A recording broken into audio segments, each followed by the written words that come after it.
నమస్తే. Welcome to political bridge.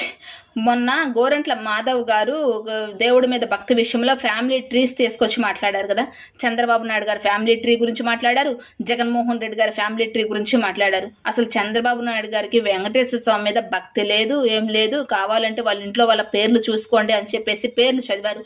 Lokesh, Chandrababu Naidu, వాళ్ళ నాన్నగారి పేరు ఖర్జూరపు నాయుడు, వాళ్ళ నాన్నగారి పేరు ఇంకేదో జాంకాయ నాయుడు ఏదో అని చెప్పేసి ఎగతాళి చేసి మాట్లాడారు.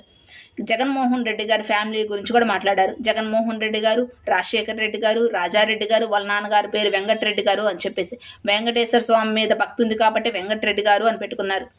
వెంకటరెడ్డి గారి విషయం చూసుకుంటే వెంకటరెడ్డి గారికి ఇద్దరు భార్యలు, 10 మంది సంతానం. ఆ 10 మందిలో పెదకొండారెడ్డి, చినకొండారెడ్డి, ప్రభుదాస్ రెడ్డి, మేరీ, పునీతమ్మ, రాజారెడ్డి, ఇంకా కొంతమంది పేర్లు ఉన్నాయి. కావాలంటే గూగుల్లో వైఎస్ఆర్ ఫ్యామిలీ ట్రీ అని సెర్చ్ చేయండి, వస్తుంది.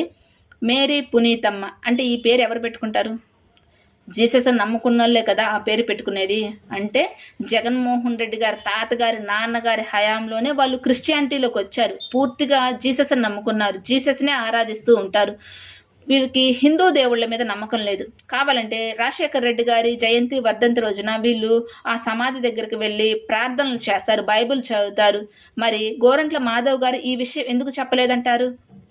ఇక్కడ ఏ మతాన్ని కించపరచాలని కాదు, ఇతర మతాలని గౌరవించుకోవాలి, పరస్పరం ఇతర మతాలని గౌరవించుకోవాలి. మనకి రాజ్యాంగం కల్పించిన హక్కు. ఎవరికి నచ్చిన మతాన్ని వాళ్ళు ఫాలో అవ్వచ్చు, ఎవరికి నచ్చిన దేవుణ్ణి వాళ్ళు పూజించుకోవచ్చు, ఆరాధించుకోవచ్చు. ఇక్కడ ఏ మతాలని కించపరచిన ఉద్దేశం కాదు.